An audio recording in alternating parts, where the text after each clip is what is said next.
Bismillahirrahmanirrahim. Assalamu alaikum. Welcome back to Toppers Academy and Indicate Physics with Sayyid Umar Farooq. Chapter number 18, Modern Physics, lecture number 6, Mass Dilation. Dilation का मतलब है increment. क्या मतलब है बेटा? इसको हम कहते हैं इंक्रीजमेंट.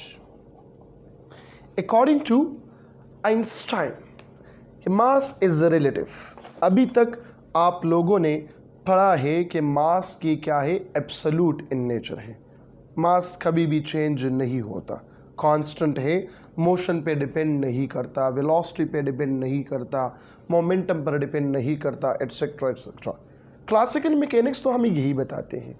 ठीक है, रियल लाइफ में आप लोग देखें तो हम यही कहते हैं कि mass is absolute in nature.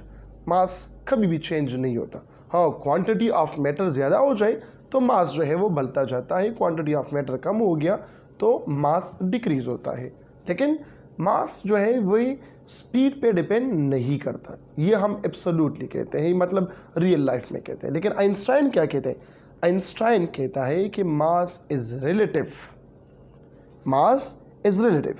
जिस तरह हमने कहा है कि टाइम रिलेटिव है, इसी तरह जब टाइम रिलेटिव हो तो मास भी क्या होगा? रिलेटिव होगा. According to Einstein, special theory of relativity, special theory of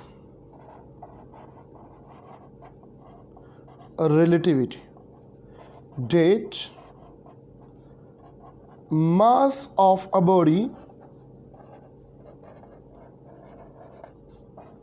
is not absolute, but it is relative in nature. कहता है ये relative है नेचर में, चेंज होता है स्पीड के साथ. अगर हम स्पीड ज़्यादा करें तो मास ज़्यादा होता है, स्पीड कम करें मास कम होता है. इसका मतलब ये है. ठीक है, देखो यहाँ पर दो फ्रेम ऑफ रेफरेंस में लेता हूँ, गौर से देखना होगा. ठीक है, एक्स, वाई और जेड. सिमिलरली एक फ्रेम ऑफ रेफरेंस मैंने यहां पर लिया है, एक्स, वाई और जेड. ठीक है, यहां पर आप मौजूद हो यू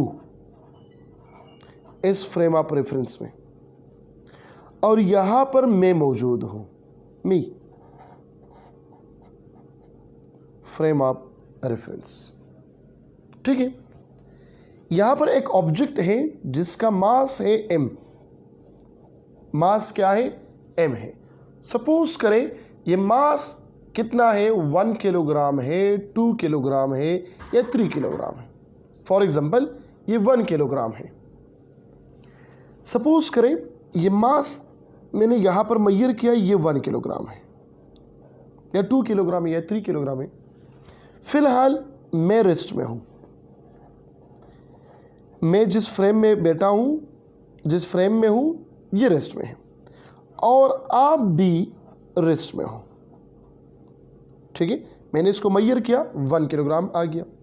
आप भी कहते हो कि ये जो मास है ये कितना है? 1 किलोग्राम है. ये क्वांटिटी ऑफ मैटर कितना है? 1 किलोग्राम है. क्योंकि आप रेस्ट में हो, मैं भी रेस्ट में हूं. आप जो मास मेजर करते हो यू, यहाँ पे आप खड़े हो, ये मास जो मेजर करते हो वो m से मेजर करते हो, और मैं यहाँ पर मास मेजर करता हूँ m0 से. m0 को हम कहते हैं प्रॉपर मास कहते हैं. क्या कहते हैं? प्रॉपर मास कहते हैं. दोनों रेस्ट में हैं. जब दोनों रेस्ट में हैं तो m बराबर होता है m0 के, क्योंकि यहाँ पर देखें ना, m इज इक्वल टू, ये m रिलेटिविस्टिक मास है जो यहाँ से मेजर करते हैं, ये बराबर है m0 divided by 1 minus we square divided by C square whole under root.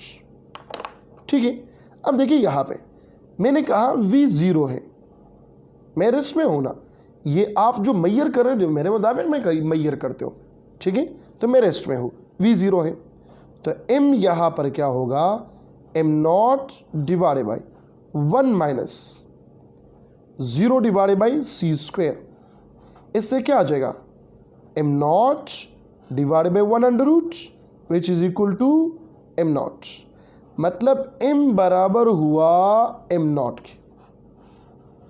मैंने जितना मास मैयर किया था यहाँ पर उतना मास आपको भी नजर आ रहा है कि हाँ ये 1 किलोग्राम मास है।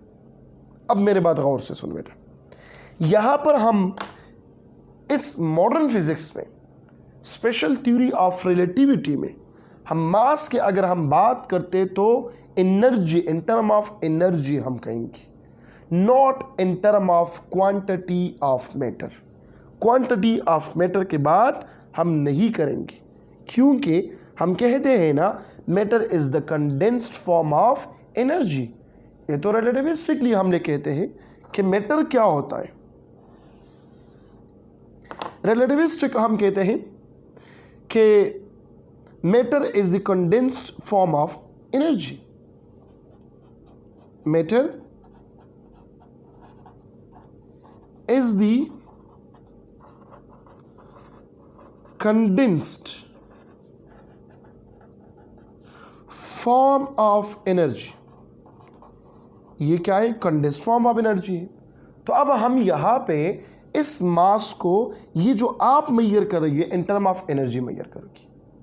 कैसे in term of energy Maihar करोगी, अब मेरे बात गौर से सुने, ये जो इवेंट हो रहा है ये अगेन यहाँ पर करेंगे,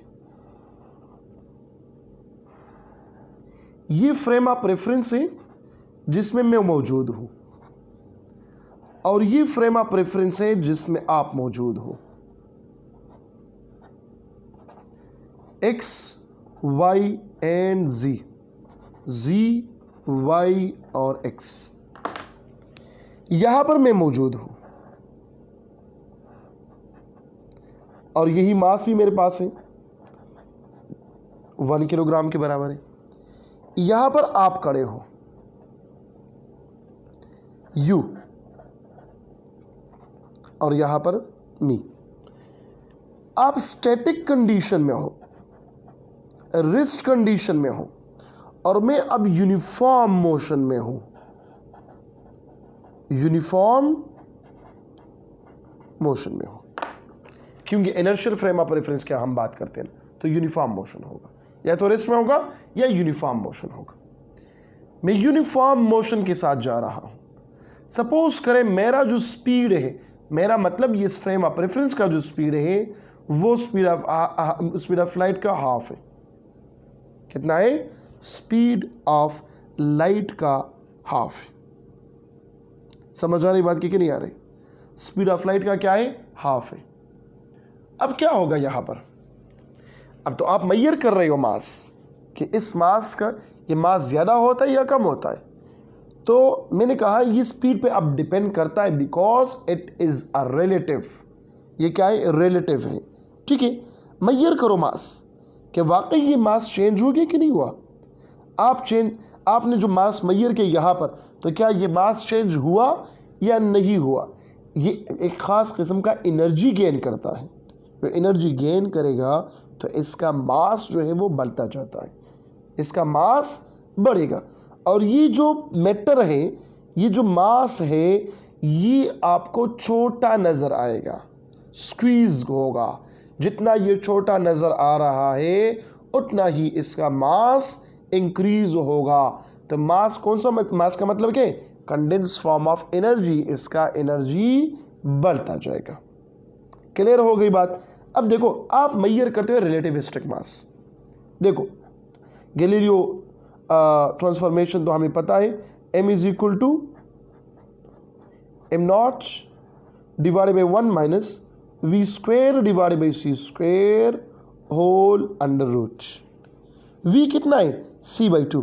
अब गौर से देखें, m is equal to am not divided by 1 minus ये होगा सी स्क्वेयर डिवाइडेड बाई 4 और ये सी स्क्वेयर अपनी जगह पर v की जगह देखो v इतना है तो v स्क्वेयर कितना होगा सी स्क्वेयर डिवाइड बाई 4 होगा कि नहीं होगा। तो v स्क्वेयर की जगह मैंने वैल्यू पुट किया। क्या हुआ यहाँ पर ये सी स्क्वेयर के साथ ख़त्म हुआ तो आगे क्या m is equal to am not divided by under root 1 minus 1/4 या ये आ जाएगा m not divided by 3 divided by 4 whole under root या ये आ जाएगा क्या 4 m not divided by under root 3। ये 4 ऊपर चला गया या हम कहते हैं 2 m not divided by under root 3। M not क्या हुआ कहते हैं ये m इंक्रीज हुआ m नॉट से। m क्या हुआ इंक्रीज हुआ m नॉट से। कौन कह रहा है आप कह रहे हो। मैं यहाँ पे कह रहा हूँ कि मास इंक्रीज नहीं हुआ है और आप बार बार कहते हो मास इंक्रीज हुआ। क्यों मैं स्पीड ऑफ लाइट के हाफ के स्पीड से जा रहा हूँ इसलिए आप कह रहे हो कि ये मास क्या हुआ इंक्रीज हुआ। इंक्रीमेंट इसमें आ गया। क्या आ गया इसमें इंक्रीमेंट इसमें आ गया। समझ में बात है। तो इसलिए हम यहाँ पे कहते हैं कि ये क्या है जितनी स्पीड के साथ ये जाएगा ये मास इतना ही इंक्रीज होगा। किसके लिहाज से आपके लिहाज से। मेरे लिहाज से ये मास इंक्रीज और डिक्रीज नहीं होता लेकिन आपके लिहाज से ये इंक्रीज हुआ। क्लियर होगी बात। तो इसलिए मैं कहता हूँ ये पॉइंट नोट करें अपने साथ कि energy is directly proportional to mass. जितना एनर्जी ये ज़्यादा जो है वो कवर करता है मतलब एनर्जी जितना ज़्यादा गेन करता है उतना मास ज़्यादा होगा। सिंपली इज डेट या इस तरह कहो। चलो एक ये बोल velocity speed is directly proportional to m। जितना स्पीड ज़्यादा होगा मास ज़्यादा, जितना स्पीड कम होगा मास कम। According to you not me. ठीक है according to me mass constant है, according to you mass is relative. Clear हो रही है बात कि नहीं हो रही। क्लियर हो रही है बात। ठीक है अब देखो अगर क्लियर हो रही है बात तो काइंडली कमेंट सेक्शन में कमेंट लिखें। जो भी आपको जो भी कमेंट करना है कमेंट करें कि मुझे थोड़ा सा पता लग जाए कि हाँ आप लोग इंटरेस्ट लेते हैं लेक्चर्स में। क्लियर हो गई बात। लाइक भी करें और कमेंट्स भी करें क्योंकि और स्टूडेंट्स को भी ये आप लोग शेयर करें तो बेहतर होगा क्योंकि उन लोगों को भी फ़ायदा मिलेगा। मुझे इतना फ़ायदा नहीं मिल रहा जितना आप लोगों को मिल रहा है। ठीक है ना। और मेरा जो एम है वो भी ये है कि मैं स्टूडेंट्स को फ़ायदा पहुंचाऊं। तो आप लोग भी कोशिश करें कि आप लोग भी फ़ायदा अपने फ्रेंड्स को पहुंचा दें। ठीक है क्योंकि अल्लाह ताला फरमाता है कि जो जिसके साथ आप हेल्प करना चाहते हो मदद करना चाहते हो तो ऑटोमेटिकली मैं आपका मदद करूँगा। ठीक है तो अवॉर्ड या रिवॉर्ड मैं सिर्फ अल्लाह से मांगता हूँ आप लोगों से नहीं। ठीक है ना। तो इसलिए मैं कह रहा हूँ कि आप लोग भी अपने फ्रेंड्स के साथ क्या करें मदद करें हेल्प करें कि उन लोगों को भी फ़ायदा मिल जाए। क्लियर होगी बात। दो v इज़ डायरेक्टली प्रोपोर्शनल मास। जितना वेलोसिटी ज़्यादा उतना मास ज़्यादा, वेलोसिटी कम मास कम, एनर्जी ज़्यादा मास ज़्यादा, एनर्जी कम मास कम। तो this is called relativistic mass. इसको हम रिलेटिविस्टिक मास कहते हैं। m is equal to am not divided by 1 minus v not divided by c square. ठीक है और 1 minus v not square divide by c square इसको हम कहते हैं m is equal Lorentz factor या गेमा फैक्टर भी हम कहते हैं। पता है ना गेमा फैक्टर किस चीज़ के बराबर है 1 divided by 1 minus v square divided by c square into whole under root. और ये गेमा क्या है ये ग्रेटर देन 1 होगा। क्या होगा ग्रेटर देन 1। जब ग्रेटर देन 1 है तो हम लिखते हैं m divided by am not. MCQ के लिए पॉइंट नोट करें। ठीक है इज इक्वल टू गेमा विच इज ग्रेटर देन 1 या इसको उल्टा करें m not divided by m is equal to 1 over gamma which is less than 1। तो मास डायलेशन ये हो गया। क्लियर हो गई बात। अगर हम स्पीड ऑफ लाइट के साथ जाए तो फिर आप जो मास मेजर करते हो वो कितना होगा इनफाइनाइट होगा बेटा। क्यों क्योंकि v square divide by c square है v square divided by c square, तो v की जगह सी स्क्वायर को पुट करें ना, c square divide by c square तो 1 आ जाएगा, 1 माइनस 1 0, और anything divide by 0 is equal to infinity. आप कहेंगे कि इस बॉडी का मास कितना हुआ, इनफाइनाइट हो गया। So this is called relativistic mass. Mass dilation का मतलब जान गए आप लोग? अगर समझ आ गया है तो कमेंट सेक्शन में अपना रिव्यू दे दें। अपना बहुत सारा ख्याल रखिएगा। मिलते हैं इंशाल्लाह एक और लेक्चर में, जिसमें मैं एक्सप्लेन करूँगा length contraction. Thank you so much. अल्लाह हाफिज़।